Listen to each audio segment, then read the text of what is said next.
সুপ্রিয় দর্শক, আসসালামু আলাইকুম। লিপি কুকিং ব্লগ চ্যানেলের পক্ষ থেকে সবাইকে স্বাগতম। প্রতিদিনের মতন আজও তোমাদের মাঝে নতুন একটা রেসিপি নিয়ে হাজির হয়েছি। আজকে যে তোমাদের মাঝে রেসিপিটা হাজির হয়েছি সেটা হচ্ছে একটা ডেজার্ট আইটেম। আজকে যে ডেজার্ট আইটেমটা নিয়ে এসেছি সেটা হচ্ছে শাহি টুকরো। শাহি টুকরো দেখলে যেমন মনটা ঠান্ডা হয়ে যায়, ঠিক তেমনই শাহি টুকরো খেলে কলিজাটা ঠান্ডা হয়ে যায়। আমি যে ডেজার্ট আইটেমটা তৈরি করেছি, কিভাবে তৈরি করেছি সব তোমাদের সাথে শেয়ার করব। তাহলে চলো দেরি না করে আমরা ডেজার্ট আইটেমটা তৈরি করি। ডেজার্ট আইটেমটা বানানোর জন্য প্রথমে আমাকে মালাই বানাতে হবে। তো চুলার মধ্যে আমি একটি কড়াই দিয়েছি, কড়াইয়ের মধ্যে আমি দুধ দিয়েছি। মালাইটা ঘন করার জন্য এখানে আমি টেবিল চামচের 2 চামচ সুজি অ্যাড করেছি। ইচ্ছে করলে তোমরা এখানে সুজির পরিবর্তে মুড়ি ব্লেন্ডার করে দিতে পারো, অথবা পাউরুটি যে সাইডের অংশ থাকে শক্ত সেগুলো তোমরা ব্লেন্ডার করে দিতে পারো। এখন আমি ভালো করে নাড়াচাড়া দিয়েছি। এরপর আমি স্বাদ মতন লবণ দিয়ে দিয়েছি। মিষ্টির জন্য এখানে আমি টেবিল চামচে 1.5 চামচ চিনি অ্যাড করেছি। তো চিনির পরিমাণ এখানে আমি কমই দিয়েছি, কারণ দুধের মধ্যে আমি কনডেন্স মিল্ক অ্যাড করব। তোমরা চামচ না নিয়ে হ্যান্ড ব্লেন্ড দিয়ে তোমরা নাড়াচাড়া দিতে পারো। এটা দিয়ে নাড়াচাড়া দিলে কোনো দলা বাঁধবে না, সুন্দর মালাইটা হয়ে যাবে।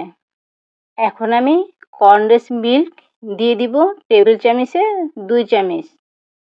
অনবরতভাবে এই মালাইটাকে নাড়াচাড়া দিব, তা না হলে দলা বেঁধে যাবে। শাহি টুকরো টেস্টি হবে, মালাইটা কত টেস্টি করেছো মালাইয়ের উপরে নির্ভর করবে শাহি টুকরো টেস্টি। মালাইটা কিন্তু অনেকটাই ঘন হয়ে গেছে। এখন আমি নামিয়ে ফেলবো, ঠান্ডা হলে আরেকটু ঘন হয়ে যাবে। আমার কিন্তু এখানে মালাই তৈরি করা হয়ে গেছে, দেখতে কত সুন্দর লাগতেছে। রুটি নিয়েছি প্রায় 8 থেকে 10 পিস। এই পাউরুটির সাইডের অংশগুলো আমি ছুরির সাহায্যে কেটে নিব। আমি এক এক করে ছুরির সাহায্যে পাউরুটির সাইডের অংশগুলো কেটে নিব। একসাথে আমি কাটতে যাব না, একসাথে কাটতে গেলে সাইডের অংশগুলো আঁকা বাঁকা হয়ে যাবে, দেখতে সুন্দর লাগবে না। একের পর এক আমি পাউরুটিগুলো সাইডের অংশ কেটে নিব। কাটা হয়ে গেছে সাইডের অংশ। এখন আমি বেলুনের সাহায্যে প্রতিটা পাউরুটি বেলে নিব। রুটি যেভাবে বেলো ঠিক সেভাবেই বেলুনের সাহায্যে বেলে নিতে হবে, তা না হলে পাউরুটির ভিতরে যে মালাইয়ের পুরটা দিতে হবে সেটা দিতে পারবো না। তাই আমাকে এখন বেলুনের সাহায্যে বেলে নিতে হবে। বেলার পর রুটিটা পাতলা হয়ে যাবে। এই দেখো রুটিটা পাতলা হয়ে গেছে। এইভাবে আমি প্রতিটা রুটি বেলুনের সাহায্যে বেলে নিব। আমার বেলা হয়ে গেছে, দেখতে কত সুন্দর লাগতেছে, স্কোয়ার হয়ে গেছে। প্রতিটা পাউরুটি স্কোয়ার করে কেটে নিয়েছিলাম আগে থেকে। বেলার পর আরও সুন্দর দেখা যাচ্ছে। এখন আমি পাউরুটির ভিতরে যে মালাইটা তৈরি করেছি সেই মালাইটা এখন আমি দিয়ে সুন্দর করে গোল গোল করে রোল করে নিব। দেখো একটা আমি বানিয়ে ফেলেছি। এইভাবেই আমি প্রতিটা পাউরুটির ভিতরে মালাই দিয়ে রোল করে নিব। আমার রোল বানানো হয়ে গেছে। পুরোপুরি শাহি টুকরো বানানোর জন্য আমাকে এখন দুধ গরম করতে হবে। শাহি টুকরো দেখতে অনেক সুন্দর লাগতেছে। এখন আমি চুলার মধ্যে কড়াই দিয়েছি। এখানে আমি 1/2 কেজি দুধ দিয়েছি। এরপর আমি দুধের মধ্যে টেবিল চামচে 1 চামচ চিনি অ্যাড করব। চিনি দেওয়ার পর আমি চামচের সাহায্যে নাড়াচাড়া দিব যাতে চিনিটা গলে যায়। এখন আমি টেবিল চামচে 2 চামচ কনডেন্স মিল্ক দিয়ে দিব।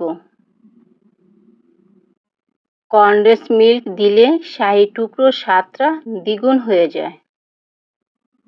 দুধ প্রায় জাল হয়ে গেছে, সুন্দর একটা স্মেল চলে এসেছে। এখন আমি স্বাদ মতন লবণ দিয়ে দিব। দুধ একটু ঘন হয়ে গেছে, এটা আমি নামিয়ে ফেলেছি। এখন আমি ঠান্ডা করে নিব। বেশি ঠান্ডা করব না, কুসুম গরম রাখবো। শাহি টুকরো টেস্ট বাড়ার জন্য রোলের উপরে মালাই দিয়ে দিব।